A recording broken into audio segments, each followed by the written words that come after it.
You're tuned in to RX Radio. Do you remember failing? Do you remember the first squat that you failed? Oh fuck, dude. Let's stick with you. I haven't had any really bad failed squats, so I can't really. Nothing stands out of my mind as the first squat that I failed. But my training rationale when I started training was always go to failure. So I'm sure it was pretty early on. Okay, Yeah, all just right. Now, fucking but like, send it. did it look like what you just go down with the ship? Like, where do you fail? Do you historically? Because now it's like you Right. probably train front squatting variations more than back squatting variations. So Yeah. how often, like, because you would know from Olympic lifting how to bail pretty well, I would imagine. Right. Yeah. Which my background originally was not Olympic lifting when I was failing these squats. It was just Right. like I'm just a high school kid that's going to try and lift as much weight as I possibly can. Um, I think for a long time when I failed my squats, especially before I got into Olympic weightlifting, I would just get stuck in the hole. I just wasn't strong enough. Like I could do the thing that gravity helps you do and go down, but I just couldn't do the thing where you have to fight against gravity and then come up. Right. The lifting part. You couldn't do the lifting Right. part. Yeah. Yeah. Yeah. The squat Interesting. part of the squat.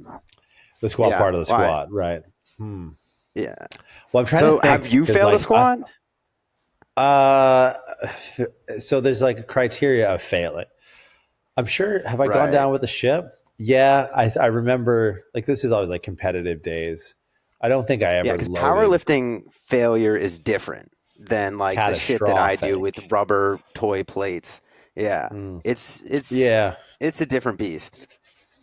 So like I failed. I mean, I failed squats in competition where it's just like, oh, I'm not standing up with this. I was Right. probably my most consistent lift in a competition was a squat. And there's a lot of reasons for that, right? It's the first lift of the meet. It's probably the Right. most daunting. I don't want to say the most daunting if it goes wrong. It's definitely not as daunting as a deadlift if a deadlift goes wrong. I mean, usually, I mean, bicep thing could go wrong, or like you could pull your back or something. But Yeah. squatting and benching, the thing with the eccentric load is always the scariest thing, Right. because the confidence on the way down is somewhat false, and you're trying to gauge whether or not, like, does this feel like something I could stand up with? And it's like that. If you got to Right. think, you might not be in the right place, or you're definitely in a red zone of like, that's where PRs live, is in that red zone. So it's like, Yeah. I remember failing on a double at 694 in training. It was probably the first time I failed a rep in training.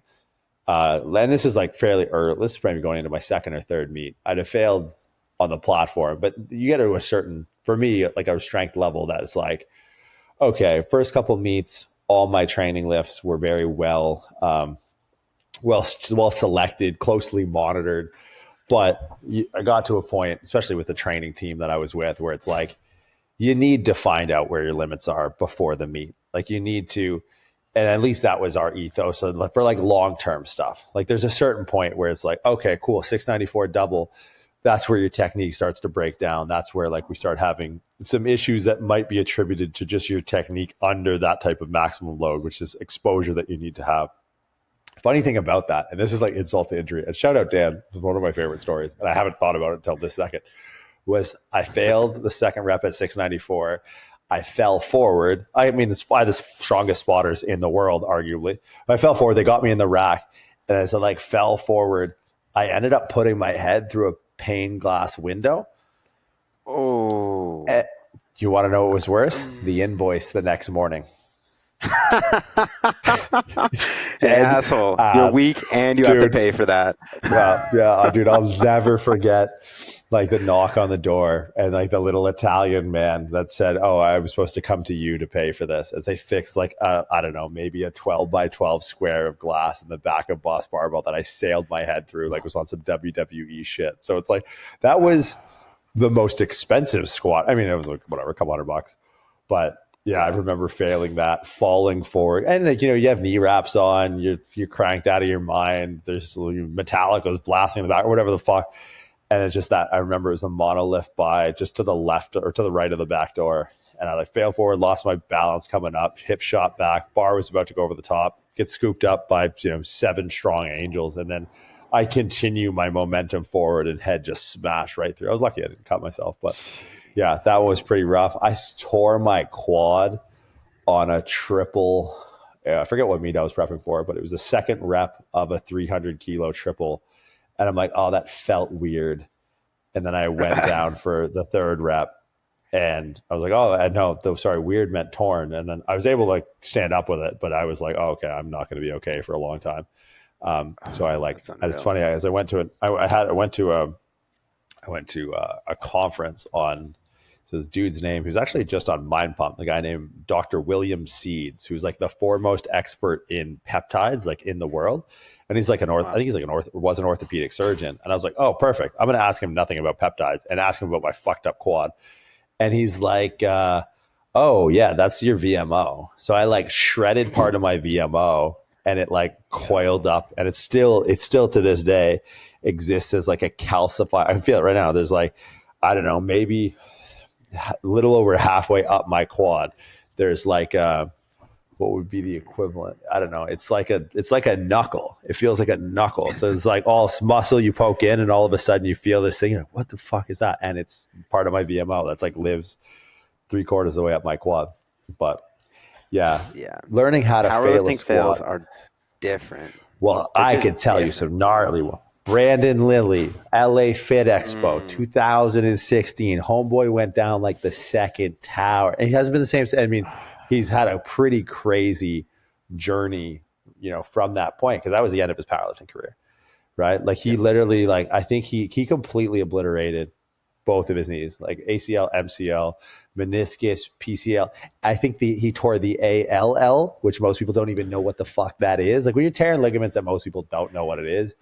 Maybe 749, 340 kilos, whatever. Left knee went, and you still have the issue of the bar on your back and the knees being in between the bar and the floor. Another T. Cummins inverted his ankle with 804 on his back. I was there for that. Nathan Jones, Pro Raw 9. I triage that on the platform. There's like, at meets sometimes they have paramedics, and it was at the Arnold Sports Festival Convention Center inside the Melbourne Convention Center as a part of the Arnold's weekend in Melbourne, obviously. And so they had like a paramedic on site, but the girl was like an intern. So this guy was in my flight competing in the, it would have been 242s back then. And he took like 771 for like a triple. And I'm in the back warming up for bench because I wasn't squatting that much. So I'm just getting ready for my opening bench. And I just hear my name, like Jordan. And like, I don't know. I was over there and people kind of knew like that was in my world, but I didn't have that kind of experience yet. But I had more than like this intern that was going through her paramedics program. And I remember it was me and John Sheridan, owner of Burley Strength in Canberra. Shout out John Sheridan. And he was Nathan's handler, or he was just there. I don't know, super nice guy. And we actually met in this moment, and we're still friends to this day. And I remember thinking like, okay, I don't know how to, and this is where like logic and reason comes in. Like I did not know how to diagnose a torn quad, but I know what a quad does. And I know how to just see if the quad can do what the quad can do. So he's off to the side. The spotters, there was some collateral. Maybe a spotter got like the 700 pounds dropped in one of those. So it was like the bar is back on the rack. The dust is settled. Everyone is kind of like, oh my God, is he okay? And then I come back with like chalk on my hands and like a singlet on. And then I'm like, well, what the fuck? And I didn't see it. I just heard it. I was like, oh shit, that sounds like it sucks. And I still have to bench. And then I remember looking at his leg, and it's like, there's so much inflammation that you can't really tell what's going on. And he was sitting on a chair, and I was like, okay, so the quad extends the knee. If you can't do that, it's probably torn. So I grab his foot, and I go like, all right, tell me if any of this is painful. And I start, adrenaline's so high that it's a dumb question to ask in that situation. Right. And I remember grabbing his knee for his heel from the floor by the back of his shin and holding it up to full extension. So it's like he would have been at the top of a quad extension. I was just holding it. And I'm like, okay, Nathan, this is what I need you to do. I'm going to let go. I need you to keep your knee in this position. And I let go just as his leg sunk like a fucking stone. Whack. And he goes, do you think I can bench? And I was like, dog, I don't think you can walk. And I was like, I'm pretty sure your quad's torn. And then as the inflammation started to settle up, we realized that not only did he tear his quad, he tore it with so much force that he broke his patella in half, and half of his kneecap was halfway up his leg. Yo. Powerlifting. That was the worst. Like that from squatting perspective, I've seen the bicep a handful of times. Mm-hmm. I've seen, what else have I seen? I mean, I've seen a couple like videos of guys dropping barbells. Steve Gentili dropped 500 on his chest, which like 0 out of 10, wouldn't recommend. But the squat, just because it's like bench is bench, deadlift is like, okay, just it jumped off the radius. A good surgeon can sew that back on. But the squat is it's like Raiders of the Lost Ark kind of Indiana Jones shit. Like that stone is still rolling down the hill, dog, and you're still in its path. Like the things break and then they get worse. Like the bicep pulls and then it's over and it doesn't get worse, right? But like an ACL goes, I've seen someone tear an ACL and obliterate their knee unrack the weight, ACL tears, and then because the knee is in a pretty unstable position. Yeah. Because 130 degrees of knee flexion. So like you're kind of standing up in a slight bend in the knee. That's a pretty precarious area to be in. And a knee wrap will kind of hold you into that position. So you unracked it and then the weight settled into a bent knee and then the knee exploded.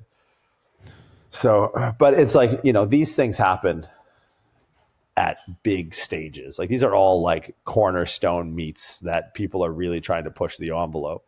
But the number of times, I was literally just in the gym maybe a few hours ago, and I watched this person bring, I don't know, a middle-aged woman, overweight, quarter squat to failure. And it's like, that's not failure, right? That's a failure to know how to teach a squat.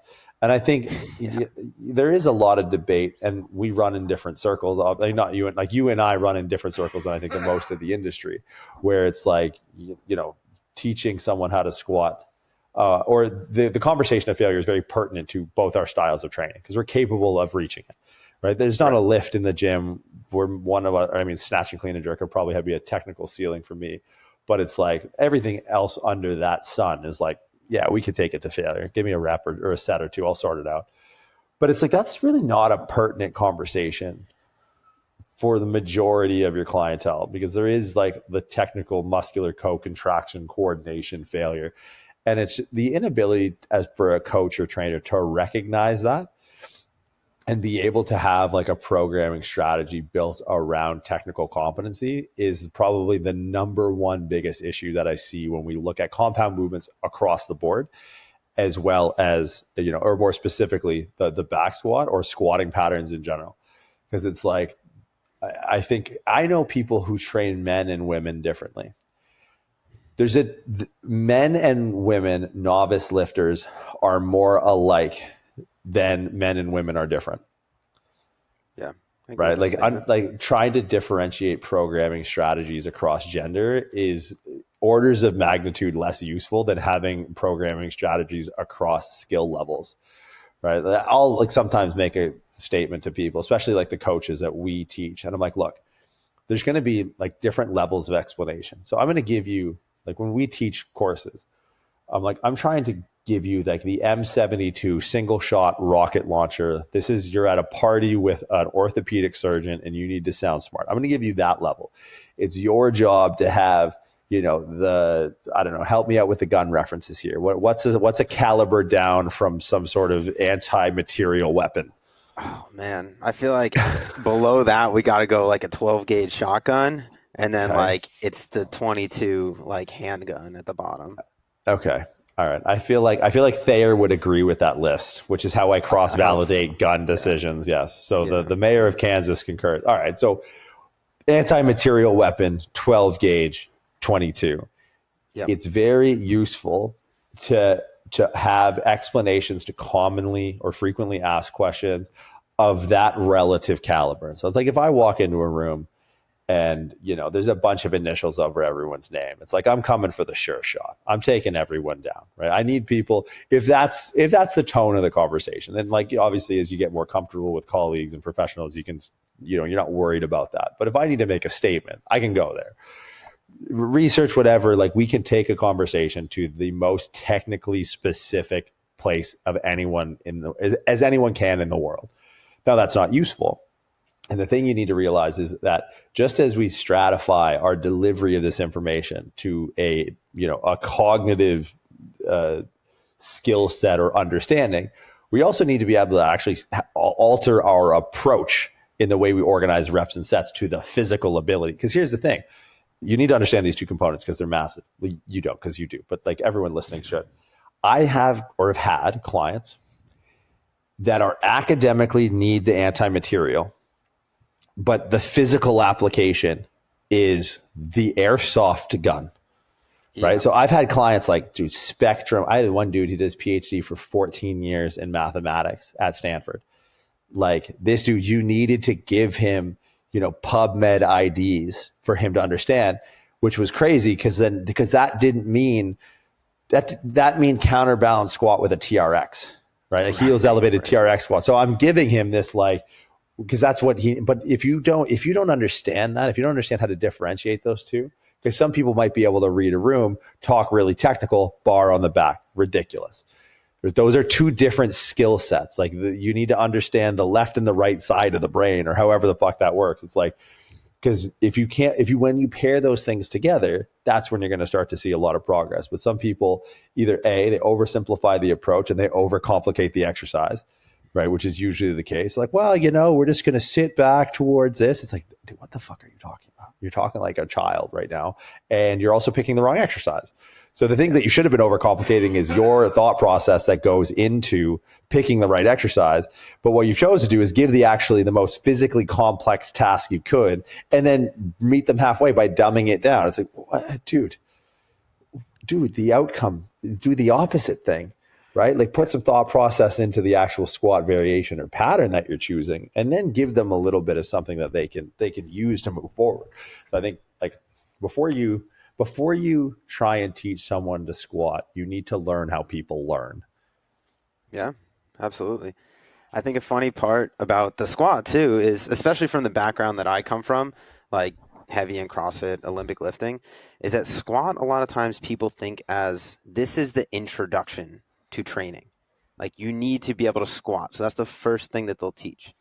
So people get introduced to squatting before they get introduced to these ideas of how to use their core, or how to use their hip, or how to, strike the ground with their foot, things like that. So a lot of times, and this is still very fucking prevalent right now in the CrossFit world, or in a lot of strength. I don't want to say strength and conditioning on the whole, but in a lot of training methodologies, people start by teaching the squat, when that might not be the most necessary or the most relevant approach to that specific person. Like you said, if there's people where the thought process can kind of outrun the physical abilities, and I think that's necessary to a degree, is we at least need the thought process and the awareness to be ahead of their physical abilities, so that they're aware of what we're trying to accomplish and where we're trying to go. Outside of that, then it's just, it's conversation, right? I have plenty of clients that they do want to know the why, and that's great. But as we start to teach this, a lot of times that the skill portion of the squat is not the most appropriate way to teach the squat, right? We need to teach the building blocks that are going to allow them to be successful at squatting before it's actually appropriate to have that person squat. And I think that's, you're laughing, but I think that's I'm laughing because it's like, imagine someone's client was Stephen Hawkins. He's there. Cognitively, he's with you. Yeah. Physically, he's talking into his armpit. Like, trust me, your clients are at that level. Get him out of the chair first, and then we'll think about actually teaching him how to squat. Fuck. Sorry. Yeah. No, and that's, to the furthest extent, that's absolutely true. And if you could look... Maybe don't look at your clients exactly that way, but in your head, if you can say that their physical ability is that of Stephen Hawkins, but their mental ability is, they're able to grasp these concepts, then give them physical concepts that they can grasp, so they can start to layer those on top of each other and understand, okay, this is where we're going. We understand where we're trying to go, but we don't have the physical ability to get there yet. So you need to give them those physical abilities so that they can stack those together into something that eventually looks like a squat. So that's something that I think a lot of people need to understand, and probably not the people listening to this podcast right now, but there's a lot of people in the world of teaching people how to move, is that they're starting with these higher tier skills without building the competency to get there.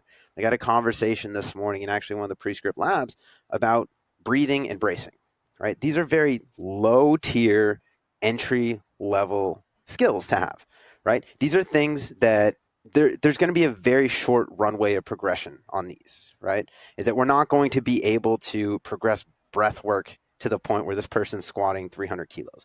We're not going to be able to progress planking or core bracing. Well, a little caveat to that, to the point where they're squatting 300 kilos. But they're never going to squat 300 kilos if they don't understand how to breathe and control their core, right? So these are concepts that we need people to understand before we can progress past that, even though they're very entry-level concepts. But if we skip past that, then there's always going to be a glass ceiling on how far we can progress, right? That person's going to run into roadblocks a lot sooner if they don't have a good understanding of how to utilize their core, or if they don't have a good understanding of how they can start to enhance their brace with their breathing or apply that to different scenarios. And I think those are ground level foundational concepts that we can't skip over, but we don't want to spend too much time leaning into those, because if we spend too much time on those, then we're starting to get a diminishing return on where we're investing our time. So that's part of this process, is that we need to understand where each of these skills ranks in order and know that, okay, this is a low level skill, but we need to make sure we understand this before we progress on to, all right, let's see if we can create lateral stability in single leg stance. Let's see if we can control your hip and core in bilateral stance, and then starting to layer these things on top of each other into something that looks like a squat. I think a lot of times people just progress to the squat and they say, okay, we're going to squat until you get better at squatting, without really having that conversation around, can we build your mental capacity to the point where you understand every single step in this progression, not only just understand in your mind, but also physically understand and are able to execute these things along the way to progress towards what actually looks like a squat. And I think about some of the underlying um, composite principles as something that because they're so elementary in the sense of like being like an element, like periodic table, like everything's made of this, that this is when looking at programming for a specific skill, like a barbell movement, where I think the conversation gets bastardized, is because you don't understand that like you're running a concurrent program. Like, sure, you're going to teach someone for a squat, but it's not like you're not doing other stuff. And there's a transferability of position or awareness or strength or stability or endurance or coordination or timing or rhythm or skill that, if recognized when you're in these shapes or in these opportunities in other exercises, and it could be completely different body parts, right? Like it could be like, hey, if you do a proper lat pull down, but the goal is to really expedite the squat, you could be like, see how like as you drive the shoulders down into like adduction and extension, that like your back gets tight here, and then like if you tuck your pelvis underneath, it gets tighter more. That's what I want you to think about when you're under a barbell, because it's like, if we look at this like practice, and I think that's fundamentally where a lot of these solutions lie, because if we were to think about like a general skill, learning a language, learning an instrument, learning how to paint, if we look at things that are understood as skills, the intensity at early stages doesn't matter, right? Like someone can play the drums intensely, but if you don't know that, like, the difference between a 3/4 and a 4/4 time signature, you don't know the difference between like, hi-hats and crashes, or, toms and snare drums. It's like, okay, you're just a kid throwing a tantrum, right? Like, right. But no one looks at because the return of playing the drums is to make music, not to make noise, and definitely not to make muscle. Intensity doesn't really matter. It doesn't enter into the conversation around learning how to play the drums, because it's like, it really is a cognitive endeavor. And there's obviously like some motor that's involved in it, no doubt.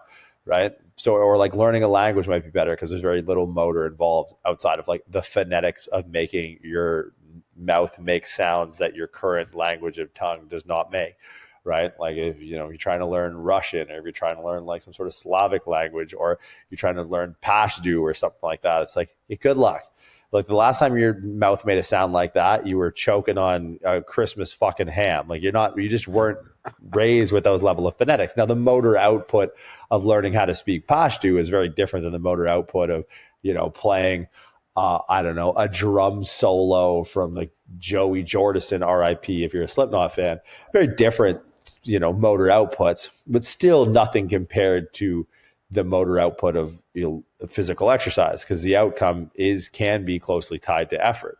But if we tied the outcome of some specific exercises to a similar, or categorize it in a similar way to learning some of these skills, drums, language, whatever, then all of a sudden intensity gets removed from the equation. I was training the other day with a couple of guys out here. One of them's a bodybuilder. And I'm like, look, man, and this is how I start all my sessions with new people. I'm like, you either run it and I shut my mouth. We work real hard. And I'm not going to say a fucking thing. You ask me a question, I'm not going to give you an answer. We're going to train for an hour and 45 minutes. I'm going to keep my headphones in the entire time. I'm not going to say a word. I'm not going to be that guy. I love to train too much, more than I like to just like put on a lecture. Believe that or not, 300 podcasts in, and all I do is talk about exercise for a living. I do like to train more than I like to talk about exercise. And he's like, no, man, like I want to do your session and I want to learn. And I was like, okay, sick. I was like, we're going to do pull-ups first. And mind you, the guy's 255, 5'8", 5'9", pro bodybuilder. And I was like, okay. Like when we did a couple sets of pull-ups, like I fucking hate pull-ups. I'm like, why? He goes, because I can only do 8. And I was like, why does that matter? Like, why is that? But if you could do 12, it would be fine. And I was like, I was like literally flabbergasted. I'm like, yo, dog, we got to like talk about this, because I need to understand why you think that that's a problem. Right? Like in powerlifting, if I could do 8 of something, I'd be like, fuck, I should have gone heavier. So I was like, what seems to be the issue? And I had to explain this framework of like, look, dog, like, look, we'll hunt. Your dog's going to eat. Like, don't worry. In this session, there'll be a time where I'm not cueing anything. And I'm just going to put you on a machine. I'm going to tell you to, strap up your Versa grips or whatever, and then just go. That's not the time. Like, it's not, you haven't done pull-ups in like 2 years. We're going to try and put you in like an effective position. And an effective position is like a safe position. So like, hey, you're kind of just doing like a row over your head here. Maybe like you keep your ribs down, put him in a position, and he's just like, oh, fuck. Okay. And like breathe out and set all this shit. And then when we started to chase qualitative metrics, he stopped counting reps, but his reps started to go up. And I'm like, how did that feel? And he's like, oh, yeah, no, like I get it now. Like hooked it, like it locks in. And I was like, great. And then, but like he never, like he goes, oh, that feels better. Okay, I get it now. But I was like, okay, you did like 12 on your last set, and that was like 4 sets in. So it's just like looking at that and leaning into it, because there's such a narcissistic, I know something you don't know tone in training right now, that it's like, people who make the most money in this industry are people who don't proclaim to know more. Like, do you know, I believe it's called the Sweat app. Have you heard of this? This is like somewhat news to me in the last couple of years. No. Which is, okay, this is insane. You and I work in the fitness industry. I would say fairly, at least from our vantage point in the parts of the fitness industry that we touch, like we're fairly entrenched now. Yeah. Like, fuck, we've been at this like a minute, with you being a high-level CrossFit competitor, me and whatever I did in powerlifting, plus the company itself. Like, we've been in rooms with like fairly synonymous people in the industry for like a decade at least. For a minute. The Sweat app is worth $500 million. Yo, that's a lot. It's run by a lady. It's a lot of dollars, right? And it's run by, I think her name is Kayla It-Signs, which is like, look, you make your bread, right? They make your bread, call your mother, don't fuck kids. Life's not that hard. This person makes her money not by proclaiming she knows more than other people, right? So that's like, maybe learn that, like, because the trainers right now don't care about, they think that a trust built from a client that thinks the trainer is smart is worth more than trust built from a client who thinks the client is doing the right thing. And it's like, it's not. The other one is worth more. A client who thinks they're doing the right thing as opposed to thinking that you're right. And those are two different scenarios. It's like, I don't know, my trainer told me to do it. He sounds pretty smart. That client, that's a former client that says that. That person's going to give someone else their money. Versus like, oh yeah, I do this and I feel like it's the right thing. Those are two different experiences. saying I think this is the right thing because I feel that this guy is smart versus I feel like I'm actually doing the right thing. They need to feel like they're doing the right thing. So if you go like, oh, well, based off of this and this and this muscle's working, blah, blah, blah, blah, blah. It's like, yeah, but I don't feel it. It's like, well, guess what, man? Like, that's your job. You people just want to feel something. So you better learn how to bridge that gap. So it's like, if you can't adjust, and this is kind of tying it full circle, if you can't adjust your approach to, facilitate off of skill level, to kind of like give some action items here, whether that's like adjusting for exercise selection, adjusting for overall volume in a program, adjusting for relative intensity and proximity to failure based off of skill level, adjusting for the other training considerations within a concurrent program where you might be looking at numerous skills within a week, right? And then adjusting for like all the other lifestyle factors that come in. It's like you're missing the boat entirely, right? So rather than having like a men's and women's program or like, a fat loss program versus this, it's like you should way better off stratifying your programming thought processes by skill level. And then you're looking to actually make some serious progress. And but be careful, because this becomes difficult, because you need to know, and this comes with experience, when to start making changes in direction in programming from one to another, right? Like programming is like an evolution. It's not like as you go, and this is maybe contentious, but the idea of like changing a program completely every 4 to 6 weeks is absolutely insane to me. Right? We evolve and we phase in.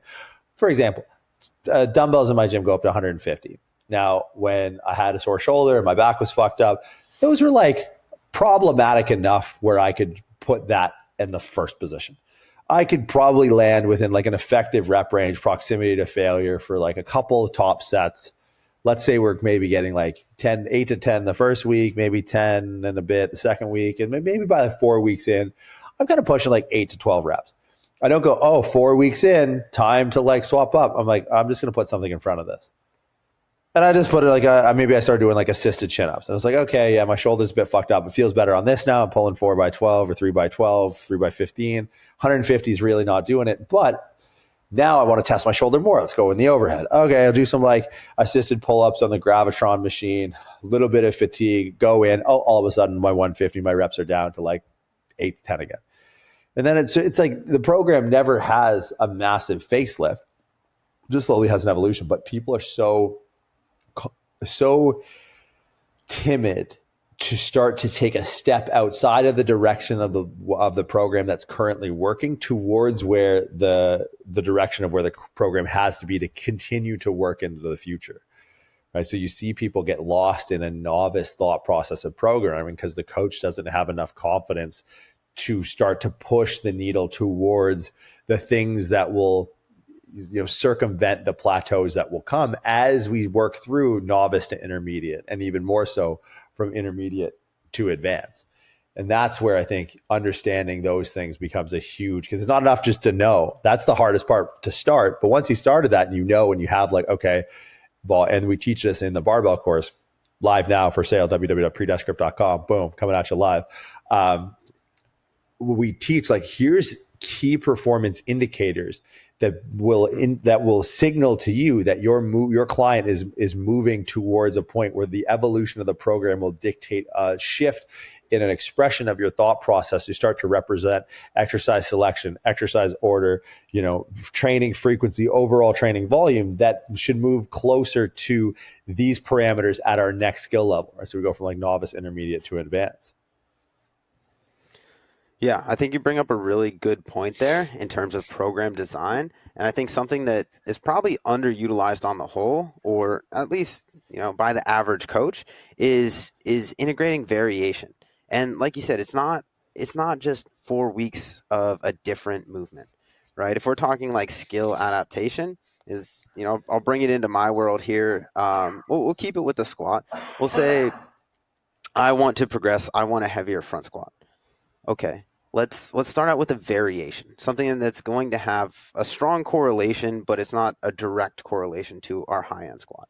So maybe we're going to do pause front squats, and we're going to do it at volume, and we're going to do 5s, And because it's a new movement that I haven't done before or I haven't done in a long time, the first week I do those, it's going to feel like trash. And it's going to feel progressively better every week after that. And I'm going to make adaptations towards that variation, right? Is that you're going to get better at squatting paused fives in the front squats. You're going to build a better understanding of how to stabilize your core. You're going to understand the technique of the movement. You're going to understand maybe the breathing, the weight distribution, or how to maintain tension as you're in the hole. That doesn't change after 4 weeks, right? Is we want to take that variation as far as we can. So that's always my rationale when programming movements like this is I love the idea of peaking variations, right? And not necessarily always one rep max, but taking it as far as we can. I want you to do paused fives in the front squat up to 88%, up to 90% of your 1 rep max if you can, because that tells me that once we take away the pause, you're going to be doing sets of 5 with 90% of your 1 rep max or more. And if we're doing sets of 5 at 90%, your 1 rep max has gone up. Whether we test it or not, it doesn't fucking matter. But the idea is that I want to put something different in your program, something that's different, but still close enough that it's going to correlate to the end goal of what we're trying to improve upon. And I want to run as much current through that system as I can until we get to the point where we're not going to have any more progress. And that it might take 4 weeks, coincidentally. It might take 8, it might take 12, it might take 16 weeks before we finish getting a return on that movement. But once we finish getting a return on that movement, we know that the correlation is going to be strong enough with the end goal of increasing your 1 rep max front squat that that time was well spent and we didn't need to change anything. And that could have been a way of managing load in the meantime while still having progress towards the end goal. So that's something that I really like with, especially as we're talking about like barbell skill movements. And this resonates to me a lot with the snatch and the clean and the jerk also, is that we can manage load and we can create favorable adaptations that are going to correlate with higher end 1 rep max strength just by peaking variations or spending more time on these less specific movements. And I think that's an important thing for people to realize as they're talking about programming on the barbell. And that's where people lose the plot is like the word specificity has been the downfall of many great men, many great women, many great lifters. And I don't think you can so there's a difference between novelty and specificity. That look, in a bodybuilding world, like dog, and I don't want to be, and this isn't true in all cases, but it's more true in bodybuilding because it's like up the dose. That's literally what it comes down to, like that's, and not to say that's not true in powerlifting, but it's like, the barrier of entry for execution and movement. And I'm not going to say this entirely because I think, there's a place for quality of effort, to quote Killian Hamilton. And so the effort, if of a better quality, will be of a greater return, which I think is like an easy principle to abide by. So when we look at, if we look at something like powerlifting or squatting, maybe just outside of powerlifting context, it's like if these are more skill dependent activities than muscle building and challenge, right? It's not that it's a zero sum game per se, but there is binary points of mechanical disadvantage that, really tear down the whole enterprise when it comes to building strength and expressing strength as a skill, where it's like mechanical disadvantage is the name of the game in hypertrophy, right? Like how can I put this tension metric through a muscle? And that is literally kind of, and not necessarily, because load is I would say load is a vehicle of stimulus, not the only stimulus. It's a vehicle of stimulus. It's the way we drive different, adaptations, whether it's like neurologic or metabolic, speed, all of these things. I would say it's like a independent variable, and the other variables are dependent on load. My velocity of a lift will be dependent on my load of the lift, right? So if I'm looking at rep speed or time and eccentric, there's a broader safety net of, adaptable stimulus in hypertrophy, let's say that.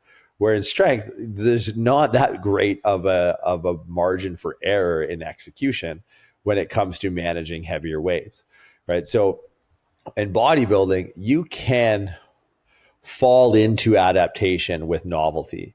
And that's the thing, when we start to look at specificity in lifting, it's not specific novelty, which is body. So a lot of bodybuilding will be specific novelty of like, I'm gonna do an additional drop set. It's like, this is a new stimulus, but it doesn't really matter because there's a myriad of other stimulus that would also get caught within this net that would drive the adaptation of muscle hypertrophy.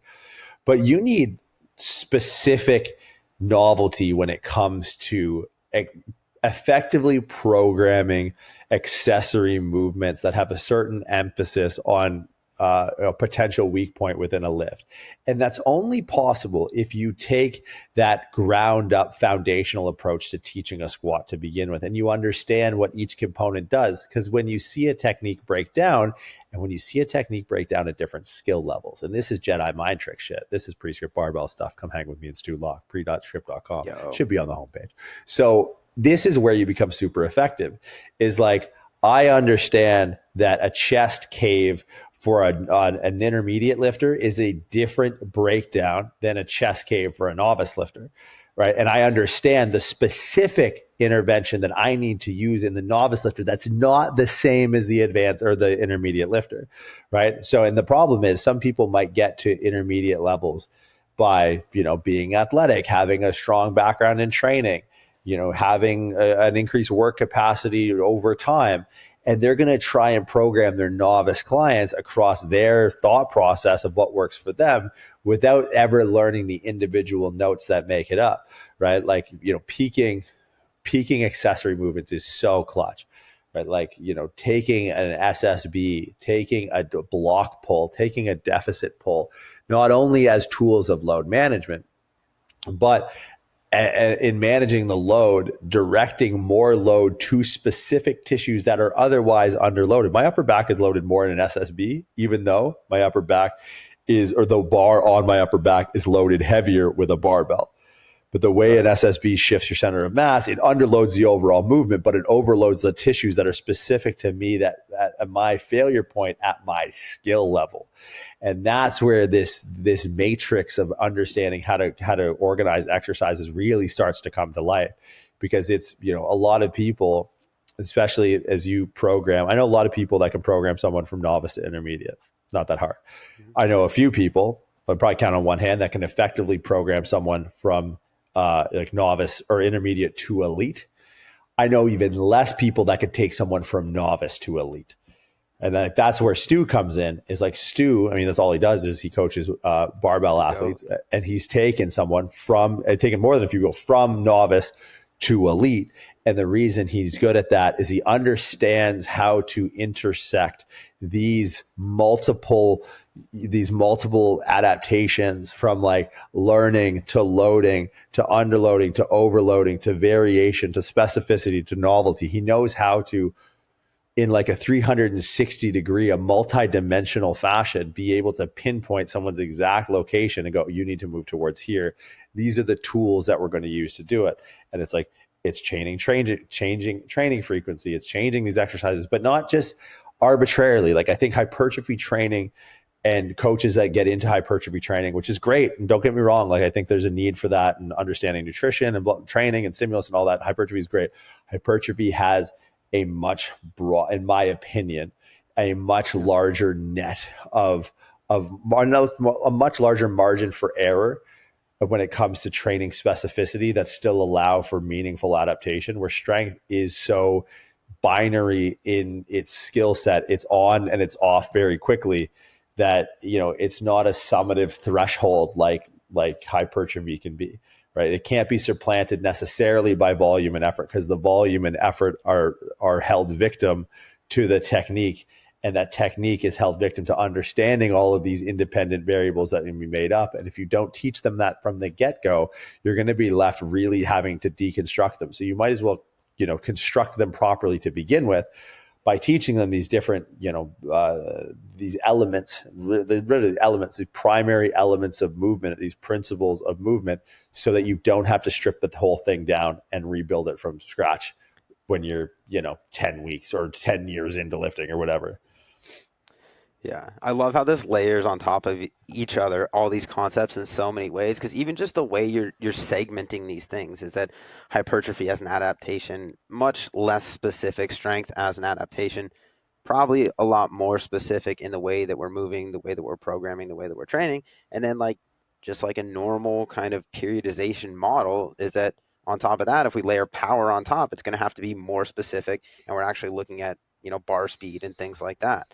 So it makes a lot of sense, is that as we go down this route, is that, yeah, we're going to have a larger margin of error in hypertrophy training, but that also kind of tells you that might be a really good base or a place to start for less skilled clients, right? Is that if we understand how to integrate hypertrophy training properly and layer in skill work with that, then that starts to be a really effective base for us to start to build strength on top of. And as we start to understand those higher skilled movements better, and we can start to drive output with those, then that lends really well to starting to train more towards power adaptations or strength quickly. So I think that's a really important thought process to understand. And that's what, again, I think you and Stu have a really good, like you said, 360-degree outlook on that from people that are really fucking strong. And not only that, people that are really fucking smart. And not only that, but people that have gotten other people really fucking strong. That's kind of, you know, that's all you really need, all the proof you really need to say, okay, this kind of works. Is that if you've been there, you can talk from your experience, you can talk from the theory side of things, and then the actual application is getting other people to recreate this process. That's it, man. That's it. And I think that, like, because Stu and I was actually with Killian earlier today, and we had a compliment from one of our L1 students about how Killian and I both show our work differently. We would arrive at the same answer. And Right. that's for the L1 concept. And me and Stu have very similar similar in the sense that we have different processes that run in parallel, but we both can show our work. And I think that's really the key, is like, if you understand things mechanistically, and we ask you, because, like, you know, the assessment, part of the assessment is going through programming. That's a heavy emphasis on, you know, especially when we're doing this digital. Although if you're in the Miami area, we will be hosting a barbell in-person seminar at Croqueta Strength. Very excited for that. Rob's been a friend for some time. I can see the coffee shop right now where I sat with Rob. I'm looking at it. It's next to the WeWork building. It's fucking 6 blocks away. And 4 years ago, I sat down with Rob Zalia in Miam Coffee Shop, and he said, bro, I'm opening a fucking gym. And now we get to host a Prescript Barbell course at his gym. So we're very excited about that. That's going to be mid-June, I believe 17th, 18th weekend. But we understand, like, look, there's limitations to teaching things on the internet. So let's double down on, like, the theory stuff as much as it matters. And let's do the application stuff. So if you guys want to come hang, Croqueta Strength, Miami PS Barbell. First time we're doing a live seminar. And then immediately after, if you take the live seminar, the online course starts. So you get to hang out with us for 2 days and then hang out with us for another 9 weeks. And we'll get to dive into these concepts a little bit more. This is high level stuff. It's meant to organize your structure of your training. I think everyone kind of knows what the pieces mean, but I know what the pieces mean on the chessboard, and I'm still going to get, you know, my ass kicked if I go down to, like, you know, the Central Park or something. It's like, that's not enough. Is you need to know how to move the pieces across the board. And that's what makes you a valuable coach, getting better results faster. So pre-script.com, under live courses, you can go to the barbell course, or under online courses, if you're not in the Miami area and don't want to fly in, the online course is available for sale now, starting, I want to say the week 22nd comes to mind. Thursday the 22nd, I think, will be the first lecture. We'll run for 9 weeks after that. So that's all the time we have for today. I appreciate you guys hanging out. We'll see you on next week's episode of RX Radio.